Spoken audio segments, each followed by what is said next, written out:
Southgate. I work at Baden-Powell College. It's a P9 campus and I teach food technology. I just really wanted to give you a few tips today after reading your hopes and fears and questions. I think to be assertive and to self-educate, the best way you learn is a tip that I took on board when I first started 2 years ago. So if you are a Googler, Google. If you're a reader, read. If it's the conversations or the observations that you need to do with other teachers, do that. Okay, take ownership of your learning. Find a mentor if you're not given one. Find one if your school doesn't give you one. Uni helps, your school helps, but at the end of the day you own your learning. Okay, be a good listener, especially with the students. So this is into the classroom now. Listen with interest all the time. They notice if you're not listening. And sometimes you're busy and your mind is full, but you still really need to listen and focus on what the student's trying to tell you. Be empathetic to all people, whether it be your students, colleagues, parents. Sometimes you might need to put yourself in their shoes. Be caring and supportive. You may need to problem solve your own problems. Not everyone will do it for you. You might need to do that. Don't get bogged down with negative colleagues or negative parents. So that's just something that I learnt. Stay positive within yourself and know that you're doing a good job. So be positive. Give yourself positive reinforcement. Whatever it is for you that you need to give yourself some positive time out or whatever it is, do that. With the students, in terms of classroom management, how I've best fixed, I guess, or managed the classroom, because you don't control the kids, you really only manage them, is I've been giving positive consequences rather than negative consequences. So if, for an example, one of the girls was throwing rice like she was getting married in the kitchen, so you can imagine that's a bit dangerous. So I got her to sweep the floor and she stayed back after class and we talked about, well, why shouldn't you throw the rice? And then together we swept the rest of the kitchen and together we could look back and say the kitchen's now clean, and I sent her off at least with a smile. She knew she'd done the wrong thing, and next time they're a lot more receptive to you next time if you send them off with a smile rather than send them off with a negative feeling sad about their lesson. So that's just some advice.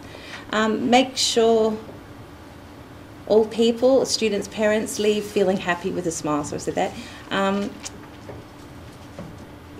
Because I teach food, if you get into Home Economics Victoria, they're a good resource for you. So in your other subject areas, get into some positive, supportive resources.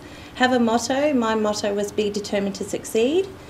Something I learnt along the way, slow down in the moment. So if it's a tricky situation, tell yourself to slow down and just take some thinking time. Don't react straight away with an immediate impulse.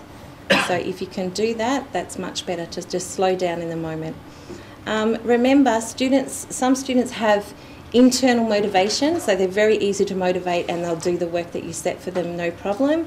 But there are other students that require external motivation, and that's you as the teacher. So every student is different, and if you pick up on a student that's not learning internally, motivated internally, it's up to you to externally motivate them with whatever way you can. And that's, again, an individual thing, how you do that. I've just written here, make your lessons interesting. Engage the students' response. Some like your lesson, some don't like your lesson, so take on the feedback that the students tell you and respond yourself. So self-reflect and then change your lesson the next time and just give it a go and see how you go.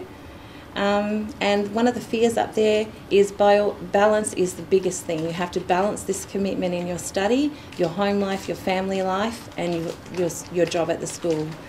So my little motto there is don't have fear, because fear is a waste of your energy and it's the energy that you need for the next couple of years. So if you're wasting your energy fearing about what's going to be coming on, that's wasting your energy thinking about that. So don't think about the fear anymore, just go for it. Enjoy what you're doing, teach with a heart, the kids will like it that way.